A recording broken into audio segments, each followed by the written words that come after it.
شهر رمضان الذي أنزل فيه القرآن هدى للناس وبينات من الهدى والفرقان صدق الله مولانا العظيم.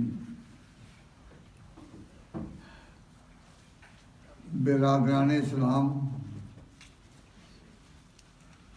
بزرگان قوم، سامعین عزیز، اللہ تبارک و تعالیٰ جل شانہ کی بہت بڑی رحمت ہے کہ قرآن کا مہینہ آ رہا ہے.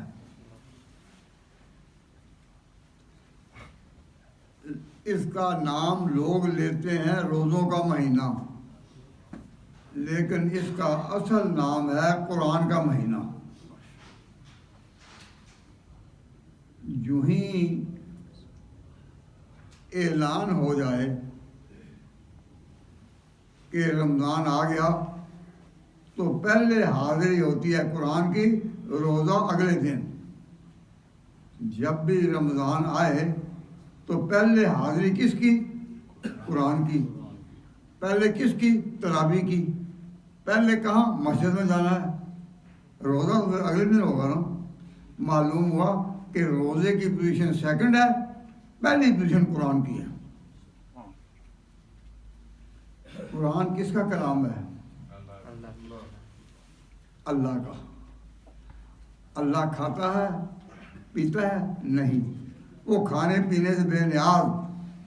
او خدا کا نام لینے والوں اور قرآن کے وارثوں، کیونکہ اللہ کھاتا پیتا نہیں، اس سے وہ بے نیاز ہے. سوتا نہیں، اس سے وہ بے نیاز ہے. تمہارے اوپر بھی کچھ خدا کی عادت ڈالو اپنے اوپر کہ نہ کھانا ہے نہ پینا ہے، اس کا نام ہے روزہ. اور نیند کاٹنی ہے، اس کا نام ہے تراویح. اصل میں نہ کھانا نہ پینا، نیند کو کاٹنا، نیند آئے ہی نہ، یہ شان خدا کی تھی. تو اللہ تبارک و تعالیٰ نے جب چاہا کہ میں اپنی شان اپنے بندوں پر اتاروں تو کہا بھائی تم بھی کچھ نہ کھاؤ نہ پیو نہ سو نہ گھر والوں کے پاس جاؤ، یہ تم پر بھی آئے. تو اللہ تبارک و تعالیٰ کی جو اپنی شان ہے اس کی جب عادتیں اتاری جائیں تو مومن بندہ اللہ کے قریب ہو جاتا ہے.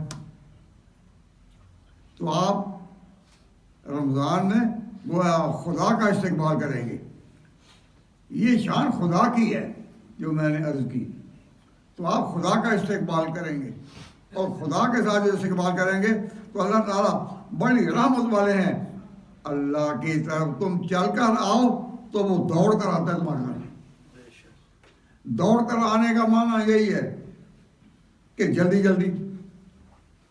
اللہ تبارک و تعالیٰ کا حدیث قدسی میں فرماتے ہیں اے میرے بندے ان مشیتا الیہ، اگر تو میری طرف آئے گا ہر وقت تو الیہ کا، میں دوڑ کر آؤں گا تیری طرف. تو اللہ تبارک و تعالیٰ جل شانہ نے ہمیں بہت ہی احسان کیا کہ ایک ایسا مہینہ دے دیا جس میں بندے اللہ قریب ہوں. وقت اتنا ہی لگائیں جتنا اور وقت میں نماز کا ہوتا ہے، لیکن یہاں نماز کا ثواب جو ہے وہ کئی گنا زیادہ. نماز کا وقت اتنا ہی لگے گا جتنا پہلے لگتا ہے. وضو کا بھی تکلف اتنا ہی کرنا پڑتا ہے جتنا پہلے کرنا پڑتا ہے، لیکن ثواب کئی گنا زیادہ. تو یہ کیا اللہ کی رحمت نہیں؟ تو اللہ کی رحمت کا آج ہی شکر ادا کرو، اللہ رمضان آسان کر دے گا. رمضان کی محنت محسوس نہیں ہوگی، اللہ آسان کر دے گا. کیوں؟ آپ نے شکر ادا کیا. تو فرمایا اللہ تبارک و تعالیٰ نے کہ شہر رمضان، رمضان کا مہینہ کون سا ہے؟ الذی انزل فیہ القرآن، جس میں قرآن اترا. تو رمضان میں فضیلت روزے سے نہیں آئی، قرآن سے آئی ہے. یہ قرآن کا مہینہ ہے، اور جب قرآن کا مہینہ ہے تو اس کا معنی ہوگا اللہ کے قریب ہونے کا مہینہ ہے. دوسری بات یہ ہے کہ آپ اس ملک میں رہتے ہیں جو ملک بیشتر عیسائی آبادی کا ہے. انگریزوں کی، عیسائیوں کی عادت یہ ہے کہ یہ اپنے پیغمبر کے معجزات، جیسس کے معجزات بڑا بیان کرتے ہیں، اور ان کی سنڈے سروس جو چرچ میں ہوتی ہے اس میں اگر کبھی جائیں تو وہ بتائیں گے کہ کس طرح مسیح کے ساتھ ایسے واقعات پیش آئے کہ those which are called miracles they present the miracle of Jesus Christ. تو اللہ تبارک و تعالیٰ جل شانہ نے آپ کو ایک ایسا معجزہ عطا کیا ہے جس کا نام ہے قرآن. اس مختصر سی مجلس میں آپ کے سامنے میں قرآن کو بطور معجزے کے پیش کرتا ہوں. توجہ کریں، اللہ تعالیٰ سمجھانے کی توفیق دے، لیکن آپ غور بھی کریں، توجہ بھی تو کریں نا.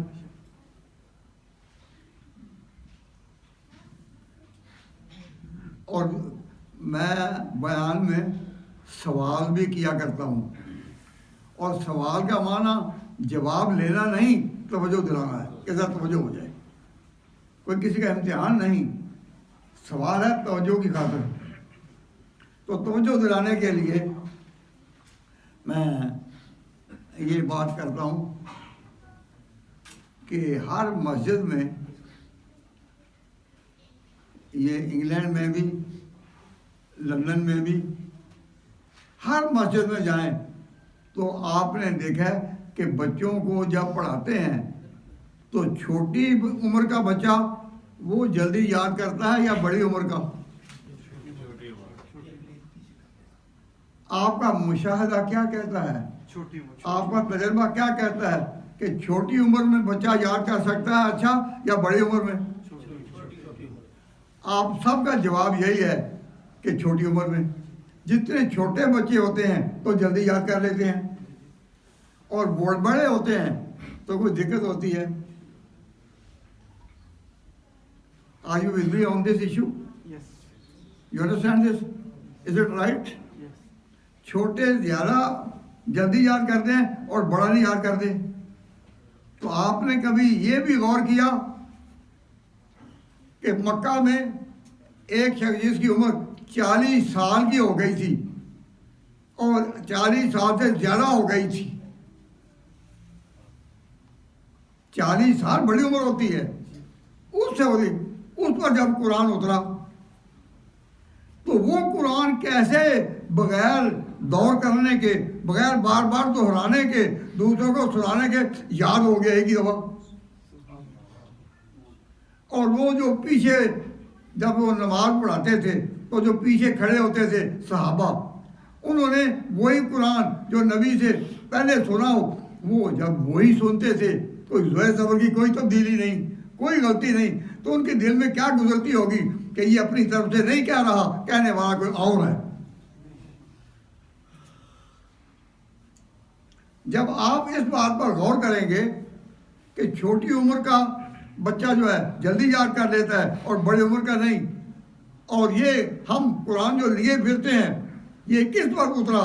40 سال کی عمر تھی، اور 40 سال کی عمر میں اسے قرآن کس طرح دہرایا؟ ہمارے بچے بھی چھوٹے بھی جب قرآن یاد کرتے ہیں تو اس سے کہتے ہیں نظر بار بار دہراتے ہیں اس بات کو. اور جسے ایک دفعہ بھی نہیں دہرایا، عمر بھی 40 سال کی عمر، اور ایک دفعہ بھی نہیں دہرایا، جب وقت آیا نماز کا وقت آیا تو قرآن اسی طرح سنایا. پچھلے لوگوں نے سنا تو ان کا ہر لمحہ زندگی کا اور ہر دور مسجد میں آنے کا اور ہر دور نماز کا پکارتا تھا کہ یہ بنایا ہوا کلام نہیں، یہ آیا ہوا ہے. آپ اگر کسی فیکٹری میں کام کرتے ہیں، کسی دکان میں کام کرتے ہیں، یا آپ طالب علم ہیں، تو آپ کو لوگ جو عیسائی ملتے ہیں تو آپ بھی رمضان میں جب ملیں تو اپنے اس پیغمبر کے معجزے کی دھوم مچا دیں. ان میں جب ذکر کریں تو دوستی اور محبت اپنی جگہ، لیکن اپنے آقا کے ہم غلام ہیں، اس کا پیغام بتانے کے لیے کہ قرآن کا مہینہ آیا، قرآن کا مہینہ آیا. کبھی ان کو دوستی کے لہجے میں یہ کہیں کہ 40 سال کا آدمی تو اپنی طرف سے. اب میں نے آپ کے سامنے تقریر کرتے ہوئے مجھے ہو گئے ہیں 6 منٹ. اب 6 منٹ میں نے جو باتیں کی ہیں وہ میں نے کی ہیں نا، لیکن وہ باتیں میں اسی طرح دہرا سکتا ہوں کہ لفظ بھی وہی ہو کوئی ہو. if I am required to repeat that, I cannot recall that. میں اب بات تو وہ کہہ سکتا ہوں لیکن لفظ بدل جائیں گے ادھر یا ادھر، تو میں اپنی کہیں بات بھی نہیں بنا سکتا۔ یہ جائے کہ محمد مصطفیٰ صلی اللہ علیہ وسلم نے جو بھی قرآن وہ میں نے بالکل وہی، تو اپنا بنایا ہوا نہیں، تو یہ کلام ہے ہمارے خدا کا۔ یہ بات آپ پیغام پہنچا دیں ان دوستوں کو، ساتھیوں کو، تاکہ اللہ تعالیٰ آپ کو بھی حضور کے غلاموں میں، حضور کے امتیوں میں جگہ دے۔ تو یہ رمضان کا مطلب یہ نہیں ہے کہ آپ آئیں اور روزہ بھی رکھ لیں، آپ آئیں روزہ بھی رکھ لیں اور تراویح پڑھ لیں، نا، آپ دھوم مچا دیں اپنے پیغمبر کے اس معجزے کی کہ قرآن ایسا معجزہ ہے کہ ہم تکلیم اس کی مثال نہیں لا سکتے۔ میری بات جن کو سمجھ آ رہی ہے تو ہاتھ تو کھڑا کر دیں۔ یہ میں نے آپ کو مبارکباد دی ہے اس لیے کہ آپ کے پاس اپنے پیغمبر کا معجزہ دہرانے کا موقع ہر سال آ جاتا ہے، رمضان ہر سال آتا ہے۔ تو رمضان کی شان نمایاں اس سے ہوتی ہے۔ فرمایا شہر رمضان، رمضان کا مہینہ، کیا اس کی شان ہے؟ الذی انزل فیہ القرآن، کہ جس میں قرآن اتارا گیا۔ اور دنیا میں واحد کتاب ایسی ہے، قرآن واحد کتاب ایسی ہے پوری دنیا میں۔ مذاہب کئی ہیں، فرقے کئی ہیں، عیسائی ہیں، یہودی ہیں، ہندو ہیں اور بدھ مذہب کے ہیں، کئی ہیں، لیکن کوئی کتاب کسی کے پاس جو تو زبانی یاد والے ہوں سوائے مسلمانوں کے کسی میں ہے ہی نہیں۔ چھوٹا بچہ بھی آ کر تراویح پڑھا دیتا ہے، اور جب تراویح پڑھتا ہے وہ پڑھنا ہوتا ہے، اس کو معنی کی بھی سمجھ نہ آ رہی ہو، لیکن اس طرح پڑھتا ہے کہ اس طرح کا تحفہ کسی کے پاس نہیں، دنیا میں کسی قوم کے پاس نہیں کہ وہ اس طرح کریں۔ تو آپ اگر دہرائیں بھی نہ، اپنے آقا کی یہ یاد تازہ بھی نہ کریں اور یہ نہ کہیں کہ دنیا میں واحد کتاب ہے اور کوئی کتاب نہیں۔ جو سناگاہ ہیں یہودیوں کے، ان میں ان کا جو مولوی ہے وہ ہر وقت تورات پڑھتا رہتا ہے، لوگ سنتے ہیں، اور ایک کا جب وقت ختم ہو جاتا ہے دوسرا آ کر چارج لے لیتا ہے، پھر وہ پڑھنا شروع کر دیتا ہے اور پہلا چلا جاتا ہے، پھر کچھ وقت کے بعد اسے تو وہ پڑھتے ہیں سارا دیکھ کر۔ ایک ان میں بھی ہو نہیں سکا کہ تورات کے اتنے فدائی اور اتنے موت کے جو ہیں وہ تورات کا کوئی حافظ پیش کر سکے۔ ہم نے یہاں بازاروں میں گلیوں میں گھومتے دیکھا اور چرچوں کے بعد نام لکھا ہوتا ہے کئی جگہ، سینٹ فلاں، سینٹ سینٹ سینٹ کس کو کہتے ہیں؟ سینٹ کس کو کہتے ہیں؟ اولیاء کو۔ جو پیغمبر ہیں وہ ہیں پروفٹس، اور جو سینٹس ہیں وہ ہیں اولیاء۔ تو وہ اپنے اولیاء کے نام اس طرح گھماتے ہیں کہ یہ کس سینٹ کی بات ہے، یہ سینٹ لوکا ہے، یہ سینٹ مرکز ہے، یہ اولیاء۔ وہ اپنے اولیاء کو یاد کرتے ہیں اور آپ اپنے اولیاء کو نہیں یاد کرتے۔ آج کے نوجوانوں کہیں بھائی کسی کا نام لیں، ان کو پوچھیں وہ سینٹ کا نام لیں گے تو 8-10 نام بتا دیں گے، آپ کو اولیاء کرام میں سے کسی کا نام بھی یاد نہیں ہوگا۔ ہم پیغمبروں کو بھی مانتے ہیں، اولیاء کو بھی مانتے ہیں، ہم اولیاء کے مخالف نہیں۔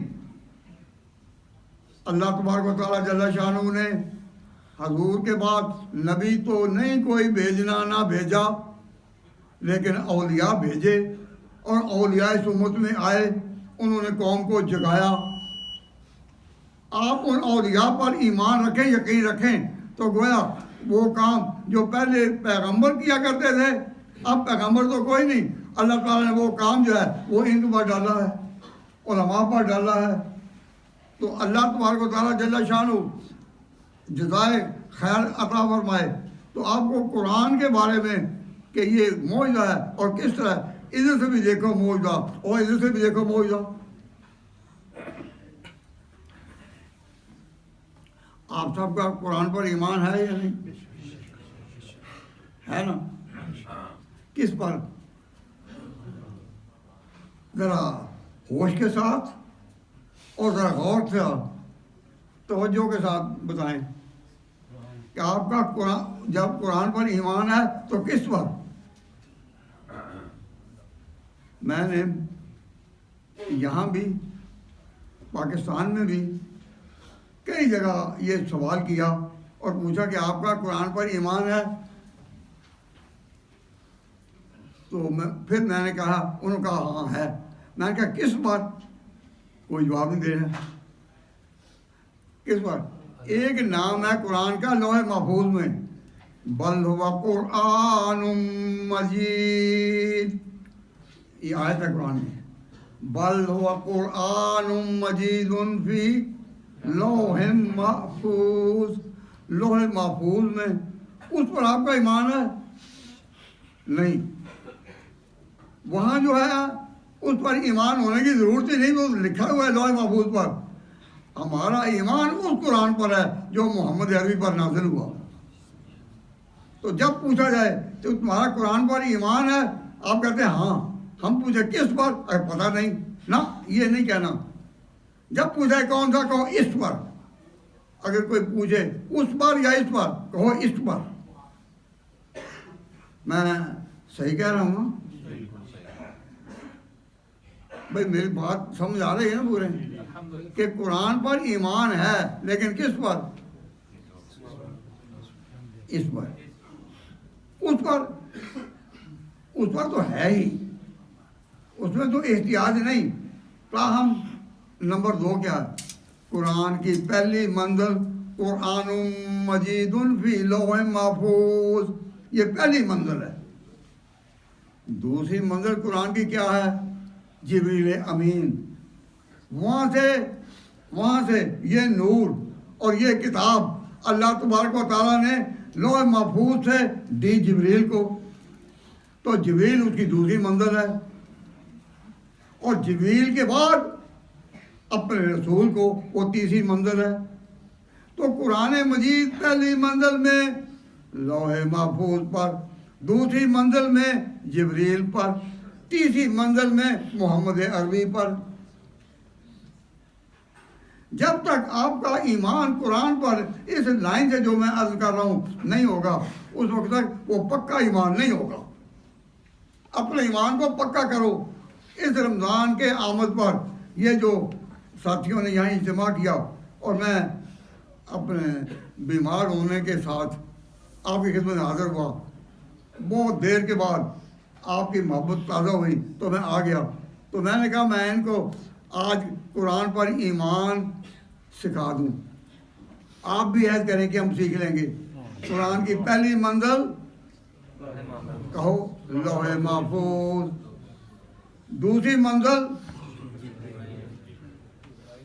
جبریل، تیسری منزل اللہ کے رسول، اور چوتھی منزل حضور صلی اللہ علیہ وسلم پر جب قرآن اترتا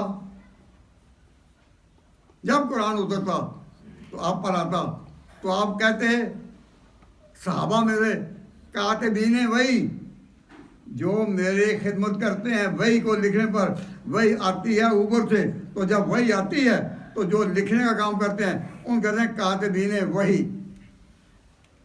تو حضور کے صحابہ کاتبین وہی تقریباً 24 کے قریب یا 20 کے قریب تھے، کبھی کوئی، اور ان سے سب سے بڑا کاتب زید بن ثابت تھے۔ جب قرآن آتا تو حضور فرماتے کاتبین وہی میں سے جو ہاں یہاں آ جائیں لکھ لیں۔ اور وہ لکھتے کہاں؟ اس وقت کاغذوں کا رواج نہیں تھا، تو کھجور کے پتے تھے، کھجور کے پتوں پر گوند وغیرہ لگا کر تختیاں بنائی ہوئی تھی انہوں نے، اور اس پر وہ اپنی جگہ لکھ لیتے تھے کاتبین وہی۔ اور اس طرح سکرپچر جو ہیں وہ سارے لکھے ہوئے، وہ فائلوں کی فائلیں مختلف صحابہ کے پاس تھیں۔ تو پھر قرآن کی منزل پہلی لوح محفوظ، دوسری جبریل، تیسری خدا کا رسول، چوتھی کاتبین وہی۔ کاتبین وہی نے جو قرآن پاک لکھے، وہ مختلف کاپیاں تھیں، کاپیاں بنی ہوئی تھیں، یا کھجور کے پتے آپس میں طے بتائے تھے، یا سنگ مرمر کی کوئی سلیں تھیں ان پر وہ لکھی ہوئی تھی، لیکن اس نے یکجا ایک کتاب کی شکل نہیں پائی تھی۔ حضور کی جب وفات ہوئی تو آپ کی وفات کے بعد حضور اکرم صلی اللہ علیہ وسلم کے جانشین ہوئے حضرت ابوبکر صدیق، حضرت ابوبکر صدیق پہلے خلیفہ بلا فصل ہوئے۔ تو حضرت ابوبکر صدیق جب خلیفہ ہوئے ان کے پاس حضرت عمر آئے، اور حضرت عمر نے کہا کہ اے امیر المومنین یا اے خلیفہ رسول، اے حضور کے جانشین، میں ایک ذمہ دارانہ کام کہنے آیا ہوں کہ قرآن کے جو مختلف تحریریں لکھی ہوئی ہیں حضور کے زمانے کی اور حضور کی لکھائی ہوئی، ان سب کو ایک کتابی شکل میں لایا جائے قبل ان یختلف اختلاف الیہود والنصارى، تاکہ اس قوم میں وہ اختلافات نہ ابھریں جو یہود و نصارہ کے تھے۔ تو حضرت ابوبکر صدیق حیران ہو گئے کہ کہا عمر کیا کہہ رہے ہو؟ تو انہوں نے کہا کہ میں کہہ رہا ہوں کہ قرآن کو ایک جگہ کتابی شکل دی جائے۔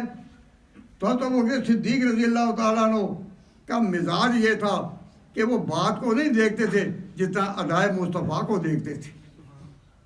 تو فوراً کہا عمر کیف افعل شیئا لم یفعلہ رسول اللہ، میں وہ کام کیسے کروں جو رسول نے نہیں کیا۔ تو حضور اکرم صلی اللہ علیہ وسلم کی اداؤں کو ابوبکر اس طرح نقل کر لیتے تھے، وہ جذبات میں آ کر نہیں نقل کرتے تھے، جس طرح حضور کا اشارہ ہو۔ نہ خیال و خواب کی محفلیں نہ وہ عزم شوق سجا سکا، نہ خیال و خواب کی محفلیں نہ وہ عزم شوق سجا سکا، پھر ایک نگاہ بدلتے ہی میرے سب ارادے بدل گئے۔ تو حضرت ابوبکر صدیق نے کہا میں کیسے وہ کام کروں جو حضور نے نہیں کیا۔ تو حضرت عمر تھے، انہوں نے بے ادبی تو نہیں کرنی تھی ابوبکر کی، وہ چپ ہو گئے، وہ کہنے لگے حضور میں نے بات کہہ دی ہے۔ کیوں؟ ان کی بات جاتی تھی دور، اسی لیے حضور نے فرمایا تھا کہ میرے بعد اگر کوئی پیغمبر ہوتا تو عمر ہوتے ہیں۔ عمر کی نظر بڑی دور جاتی تھی۔ انہوں نے کہا ابوبکر صدیق کو کہ ایک جگہ قرآن آئے آئے آئے، اور ابوبکر صدیق حضور کی محبت میں اور حضور کی ادا میں اسی طرح چلتے تھے، وہ تیار نہ ہوئے۔ حضرت عمر پھر بار بار کہتے رہے، ہر 2 تیسرے چوتھے دن ایک دن حضرت عمر آئے حضرت ابوبکر پاس، تو ابوبکر نے کہا عمر جو تو نے کہا تھا خدا نے میرا دل ادھر پھیر دیا ہے، اب میرا دل کہہ رہا ہے اب میں۔ تو انہوں نے قرآن مجید کو لکھوایا اور اس طرح ایک کتابی شکل میں 7 قراتیں اسے جمع کر کے ایک بین الاقوامی اور بین الاقوامی اور انٹرنیشنل لیول پر قرآن پاک جس میں 7 قراتیں آ سکیں۔ تو قرآن پاک کی منزل کون سی ہوئی؟ پھر سنو، پہلی منزل لوح محفوظ، دوسری جبریل امین، تیسری خدا کا رسول، چوتھا کاتبین وحی، تو 5ویں منزل کون سی ہوئی؟ ابوبکر۔ اب آپ مسلمان ہیں، بہت یہ ینگ جو ہیں وہ جانیں، ان کو بتائیں کہ کتنی سٹیجز جو ہیں قرآن پر آئیں۔ تو اس طرح وہ قرآن کے کہ میں جو آپ کے ساتھ بیان کر رہا ہوں، تو 5ویں منزل کون ہے؟ ابوبکر صدیق۔ ہمارا اس قرآن پر ایمان ہے جو ابوبکر صدیق نے جمع کیا۔ بعد میں آیا دور حضرت عثمان کا، ابوبکر بعد خلیفہ تو ہوئے حضرت عمر، لیکن قرآن کو لغت قریش میں جو حضور کی لغت تھی اس پر جمع کرنا یہ کیا حضرت عثمان نے، تو وہ 6ٹھی منزل ہوئی۔ تو قرآن کی 6 منزلیں آپ کے ذہن میں ہوں تو آپ کا قرآن پر ایمان ہے۔ کس پر؟ جو ابوبکر صدیق کے بعد حضرت عثمان اس کے وارث ہوئے، اور ہمارے جمعہ کے خطبوں میں یہی کہا جاتا ہے جامع آیات القرآن عثمان ابن عفان۔ سعودی عرب سے بھی جو قرآن پاک پوری دنیا میں پھیلایا جاتا ہے اس کے اخیر میں لکھا ہوا ہوتا ہے کہ عثمان کی قرات پر، عثمان کی قرات پر، عثمان کی قرات پر۔ تو وہ قرآن جو آتا ہے پوری دنیا میں اور آفاق میں اور ہر ملک میں وہ کس کی قرات پر؟ عثمان کی قرات پر. کیوں؟ حضرت عثمان نے کہا تھا جو 7 قراتیں ہیں وہ مختلف علاقوں کی ہیں، لیکن محمد عربی کی جو قرات ہے وہ ہے لغت قریش، ہم اس پر رکھیں گے. اب میں بات اپنی ختم کرنا چاہتا ہوں. آپ اپنے دل میں دہرائیں، قرآن پاک کی منزلیں 6 نمبر ہیں. 6 نمبر. پہلی منزل لوح محفوظ، دوسری جبریل امین، تیسری اللہ کا رسول، چوتھے کاتبین وحی، 5 ابوبکر صدیق اور 6 حضرت عثمان. جس کا ایمان اس قرآن پر ہے جو 6 منزلوں کے بعد، وہ تو ہے ایماندار. ویسے کوئی کہے کہ میں قرآن کو مانتا ہوں، یہ نہیں. میں نے جو 6 منزلیں، آپ اس کو ایک جگہ اگر دیکھنا چاہتے ہیں کہ ان کے بارے میں بحث جو ہے تو یہ ایک کتاب ہے 12 حدیث. یہ 12 حدیثیں لکھی ہوئی ہیں میری، اور میں نے اپنے سامعین کو، بھائیوں کو، دوستوں کو بتایا کہ ایمان لاؤ تو اس پر کہ قرآن پاک کی جو 6 منزلیں آپ کو بتائی ہیں اس کی حقیقت جو ہے آپ نے دیکھی ہو. تو آپ کو اس کتاب ہے، کتنی کتابیں آپ کا؟ 20-30. یہ ان کے پاس جو اللہ اس کا اہتمام کرتے ہیں تو ان کے پاس 40-50 کتابیں ہوں گی. تو آپ حضرات اس کو لے کر پڑھیں، اور پھر جو لے گئے وہ جا کر اپنے گھر میں اپنی بہنوں کو یا بیٹیوں کو بھی پڑھائیں. اس لیے کہ ہم سب مسلمان، ہم پر ذمہ داری عائد ہوتی ہے. یہ ذمہ داری صرف علماء کی نہیں ہے کہ وہ آپ کے پاس آ کر یہ بات کہیں نا، سب کی ذمہ داری ہے. ہم ایمان لاتے ہیں قرآن پر، وہیں سے شروع ہو کر نمبر 2 پر بھی، نمبر 3 پر بھی، نمبر 4 پر بھی، نمبر 5 پر بھی اور نمبر 6 پر. اور نمبر 6 جو ہے وہ ہے حضرت عثمان کا نام. اس میں حضرت عثمان پر جتنے بھی لوگوں نے اعتراض کیے ان کے جوابات بھی آپ کو اس کتاب میں ملیں گے. لیکن مجھے اپنی طرف سے بھی جو توجہ کر، میں ممبر پر بیٹھا ہوں، غلط بات ہے، میں بیمار ہوں، میرے لیے سفر کرنا بھی بڑا مشکل. اب میں آ کر جہاں ٹھہرا تو وہاں جن کے ہاں مجھے کوئی 15-20 منٹ ٹھہرنے کا موقع ملا، ان کو بھی میں نے کہا بھائی میں بیمار ہوں، میں صرف اس لیے آیا ہوں کہ یہاں یہ مسجد جو ہے اس کا نام ہے مسجد ابو بکر. تو ابو بکر کا پہلا کام جو تھا حضور کی وفات کے بعد وہ قرآن کو یکجا کرنا تھا. کوئی ہم سے پوچھے کہ محمد عربی پر قرآن اترا لیکن ایک کتابی شکل میں کس نے کیا، تو کہتے ہیں ابو بکر نے. تو اگر اس کا مسجد ابو بکر میں نمازیں پڑھنے والوں کو، جمعہ میں آنے والوں کو ان کو بھی درد نہیں ہوگا تو کیا آسمان سے فرشتے اتریں گے؟ Try to realize your own responsibility. Being Muslim, you have to answer this question and all these 6 lines, these 6 themes, ان کو یاد رکھیں. جو عہد کرتے ہیں کہ ہم اس کو یاد رکھیں گے تو پھر ایک دفعہ ہاتھ کھڑا کر دیں.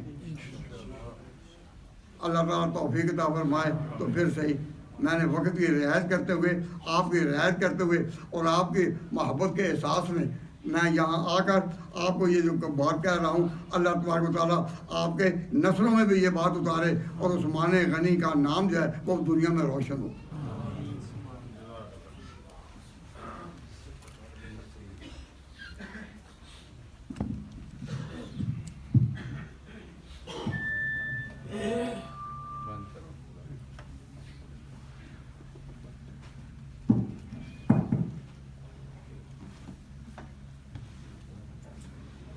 Allah